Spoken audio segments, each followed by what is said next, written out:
le baratin, les gosses pour les bambins, élus, adjoints, assez de baratin. Aujourd'hui, les équipes sont sans arrêt en sous-effectif. Nous ne pouvons pas être disponibles pour les tout-petits, répondre à leurs besoins. Nous faisons de la garderie. Et les enfants le ressentent.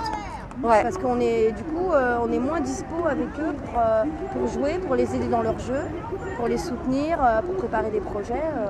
C'est quasiment impossible de faire des réunions. Et on est fatigué à Londres, on n'en peut plus là. Ça va très mal, moi je trouve la profession va très très mal.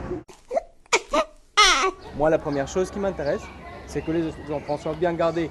Pour qu'ils soient bien gardés, l'essentiel, c'est que vous ayez des bonnes conditions de travail. Ça, Oui, c'est sûr. complètement.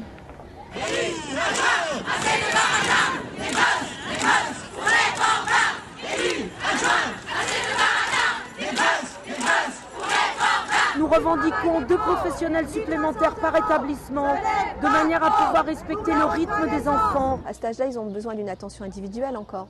C'est super important. Et, on le voit rien qu'à l'accueil. Hein, bah oui, vous voyez. Je veux dire, avec Mathéo qui a pleuré pendant je sais pas combien de temps. Ben voilà, on a que 2 bras. S'il n'y avait pas eu quelqu'un pour lui tendre les bras tous les matins, c'était pas évident, quoi. Ni clair. pour lui, ni pour nous. Hein.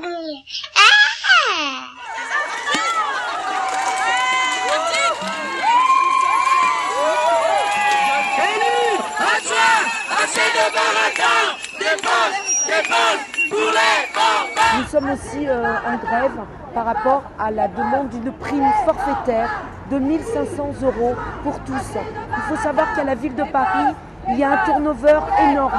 Tous les ans, la municipalité recrute. En 2009, elle a recruté plus de 800 professionnels, 700 sont partis. Donc les professionnels n'ont pas envie de continuer à travailler à la ville dans de mauvaises conditions et de ne pas être reconnus. On va avancer, super. Et nous, on a vraiment notre métier à cœur, on a envie de faire notre travail et là, on est épuisé en fait. C'est usant de devoir se battre pour garder un minimum acquis, quoi. Alors, l'intersyndicale, elle préconise de faire grève en demi-journée. On est tous dans la même galère. On ne peut pas faire notre travail correctement et on finit les journées sur les genoux. On a fait cette forme de mouvement en demi-journée pour tenir plus longtemps, pour obtenir ce qu'on veut. Alors là, c'est vrai, on a été reçus plusieurs fois. D'habitude, ils nous ignorent, on a quand même été reçus. On a obtenu 90 personnes, mais est-ce que 90 personnes, ça va suffire? Je crois pas.